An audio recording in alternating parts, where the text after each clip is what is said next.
All right, y'all. We're about to do 30 days of commentaries out of my book, Re-Education of the Negro, Necessary Conversations on Race, Sex, and Culture. There's 75 commentaries, but we're going to share one per day for the month of July. This first piece is called Black Socrates Speaks, Immigration and the Invention of the White Race. This particular piece was written back in July 2013. They understand hate. Did you hear the story last week about the 11-year-old boy found dead in the desert after crossing the border hoping to find a better life here in America? I wonder if any 11-year-old boys died on the Mayflower when the Pilgrims crossed the Atlantic hoping to find a better life here in America. I know I don't have all the answers on the immigration, but people act like they would do something totally different if the shoe were on the other foot. What would you risk for a better life for your family? People have always fled death, desolation, and persecution. Again, historically, why did most Americans come here? Oops, I'm black. That's a different story. However, look up the history of the white race and you will discover there was no white race before the transatlantic slave trade. Early in the English colonies, poor blacks and whites were often indentured servants, and on occasion they would come together to rebel against the elite. The elite, in turn, created the white race to help quell rebellions by their indentured servants. By elevating one group over the other, poor whites and Africans stopped coming together to fight or kill the elites. And that, my friends, was the beginning of racism in this country. The situation at the border is history repeating itself all over again by creating an atmosphere of us versus them. Again, I don't know the answers, but I'm certain this is not it.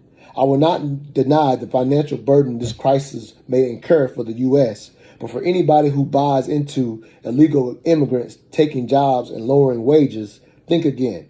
Please note that was the same rhetoric used by the so-called white race in the 1800s when arguing against the abolition of slavery. Now ask yourself, what happened when the enslaved blacks were freed?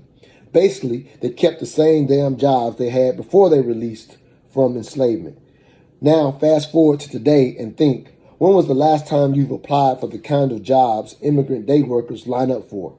I bet not too many Americans can make that claim, even those living below the poverty line. Sometimes, through hard work and group economics, these day workers can elevate themselves above their situation, or if not, at least make a way for their children to have better lives. How can we hate on that when that's as American as apple pie? Just my 3 cents. All I ask is that you think. Some of the commentaries have discussion questions, so here are the 3 discussion questions for this one.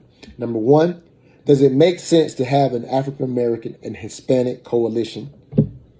Think about that. These are designed to have dialogues.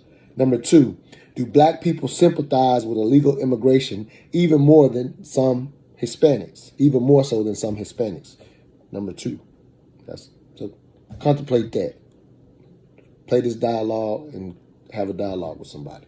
And number 3, do illegal immigrants typically compete for the same jobs African Americans apply for? And that is apropos after Trump and Biden had their debate, and Trump said the illegal immigrants are taking the black jobs. So I'm just saying, I'm not on either side of it. These commentaries are for you to have open and honest dialogues as it explores perspective. You don't have to agree with me. You can disagree with me. But the better question is, meet with somebody, have some necessary conversation, and let's dialogue this out instead of getting caught up in political rhetoric of both sides. That's my challenge. All I ask is that you think.